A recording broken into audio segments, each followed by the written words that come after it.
Hello friends, welcome back to my channel. ఈరోజు మనం current affairs 2025లో భాగంగా సెప్టెంబర్ నెలలోని కొన్ని కరెంట్ అఫైర్స్ చూద్దాం. మొదటి ప్రశ్న, భారత నూతన ఉపరాష్ట్రపతిగా సిపి రాధాకృష్ణన్ ఎన్నికయ్యారు.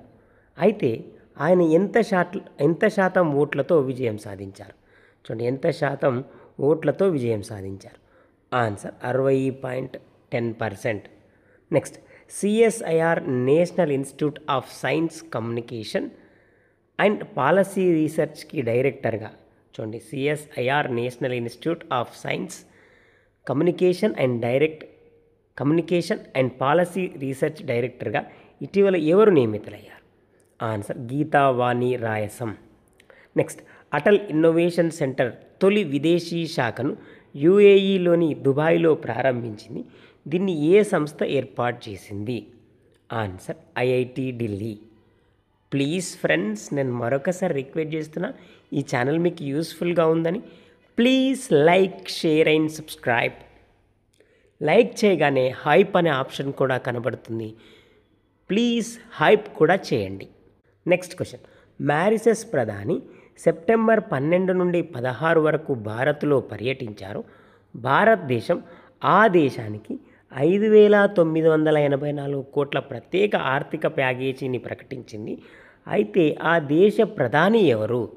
Answer Ram Ghulam. Next question, తెలంగాణలో రాష్ట్ర ప్రభుత్వ భాగస్వామ్యంతో ఏఐ సెంటర్ ఆఫ్ ఎక్సలెన్స్ను ఏర్పాటు చేసేందుకు ఆస్ట్రేలియాకు చెందిన ప్రముఖ విద్యాసంస్థ ముందుకొచ్చింది. ఇది ఆన్సర్ డైకిన్ విశ్వవిద్యాలయం.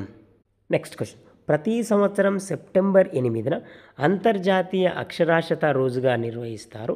అయితే థీమ్ తెలపండి, ఈ ఏడాది థీమ్. ఆన్సర్ డిజిటల్ యుగంలో అక్షరాస్యతను పెంపొందించడం. నెక్స్ట్, నేపాల్ యువత తీవ్ర స్థాయిలో ఉద్యమించింది. సామాజిక మాధ్యమాలపై నిషేధం విధించడంతో నిరసనలు మిన్నంటాయి. ప్రభుత్వం నిషేధం ఎత్తివేసినా కొనసాగాయి. ఆ దేశ ప్రధాని కూడా రాజీనామా చేశారు. కేపీ శర్మ ఓలీ రాజీనామా చేశారు. అయితే ఈ ఉద్యమం ఏ పేరుతో జరిగింది? ఆన్సర్ జన్ జడ్ పేరుతో కొనసాగింది. ప్లీజ్ ఫ్రెండ్స్, నేను మరొకసారి రిక్వెస్ట్ చేస్తున్నా, ఈ ఛానల్ మీకు యూస్ఫుల్గా ఉందని please like, share and subscribe. Next, ప్రపంచంలోనే మొట్టమొదటిసారిగా పూర్తిగా సిరామిక్ వ్యర్థాలతో రూపొందించిన అనోఖీ దునియా పార్క్ ఎక్కడ ఆవిష్కరించబడుతుంది?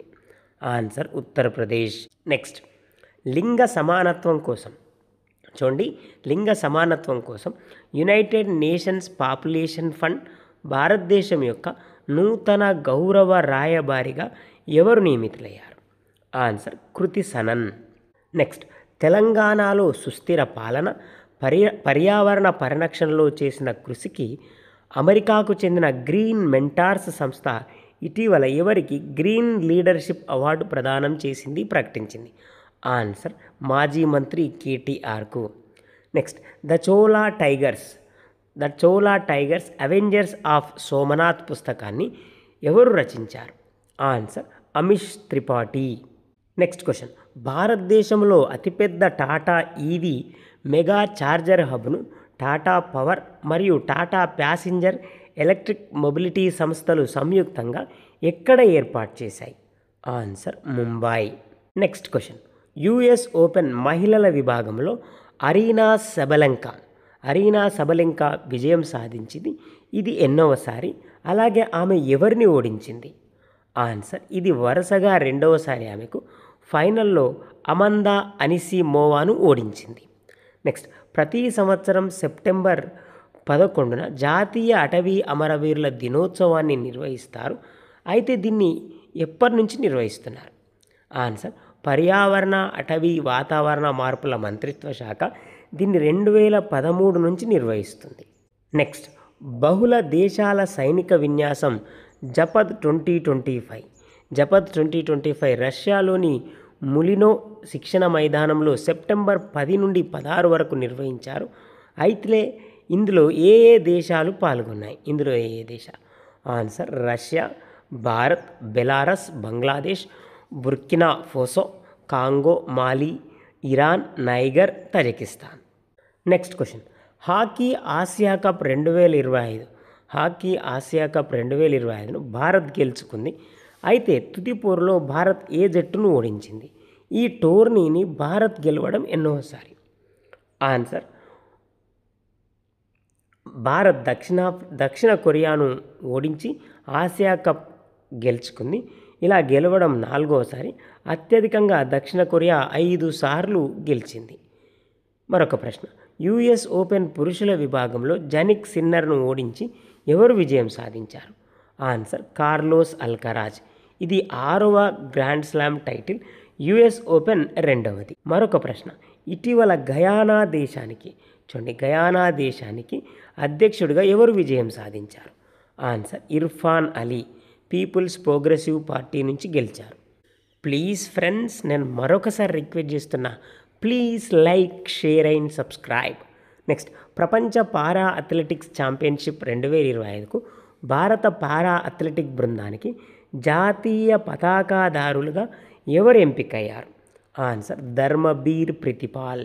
నెక్స్ట్ క్వశ్చన్, ప్రస్తుత ఆర్థిక సంవత్సరానికి భారత వృద్ధి రేటు అంచనాలను అమెరికా క్రెడిట్ రేటింగ్ ఏజెన్సీ 6.5 నుండి ఎంతకు పెంచింది? ఆన్సర్, 6.9. నెక్స్ట్, 28వ యూనివర్సల్ పోస్టల్ కాంగ్రెస్ దుబాయ్లో సెప్టెంబర్ 8 నుండి 19 వరకు జరిగింది. దీనికి 192 దేశాల నుండి ప్రతినిధులు హాజరయ్యారు. ఈ సందర్భంగా సెప్టెంబర్ 9న యూపీయు సమీకృత ప్రాజెక్టును ఎవరు ప్రారంభించారు? ఆన్సర్, కేంద్ర మంత్రి జ్యోతిరాదిత్య సింధియా ప్రారంభించారు. నెక్స్ట్, ఆది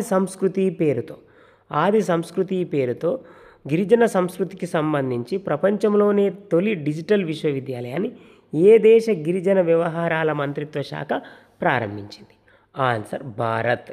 నెక్స్ట్, వ్యవసాయ రంగంలో 100 అంకుర సంస్థలను ప్రారంభించడంతో పాటు వ్యవసాయ ఆహార ఎగుమతులను ఏ సంవత్సరం నాటికి $50 బిలియన్ చూడండి $50 బిలియన్ తీసుకువెళ్లే లక్ష్యంతో భారతి అనే కార్యక్రమాన్ని ప్రారంభించారు? ఆన్సర్, 2030 నాటికి. భారతి అనగా Bharat hub for agritech, resilience, advancement, incubation for export enablement. Next, మాదక ద్రవ్య రహిత భారతదేశ ప్రచారానికి నమో యువ రన్ అభియాన్ జాతీయ అంబాసిడర్గా ఎవరు నియమితులయ్యారు? ఆన్సర్, మిలింద్ సోమన్. ఇవి ఫ్రెండ్స్ సెప్టెంబర్ నెలలోని కొన్ని కరెంట్ అఫైర్స్. మరొక వీడియోలో మరొక టాపిక్తో కలుద్దాం. ఈ ఛానల్ మీకు యూస్ఫుల్గా ఉందని నేను భావిస్తున్నా. ప్లీజ్ ఫ్రెండ్స్, లైక్ చేయండి, షేర్ చేయండి, అలాగే సబ్స్క్రైబ్ చేస్తారని ఆశిస్తున్నా. Thank you very much guys.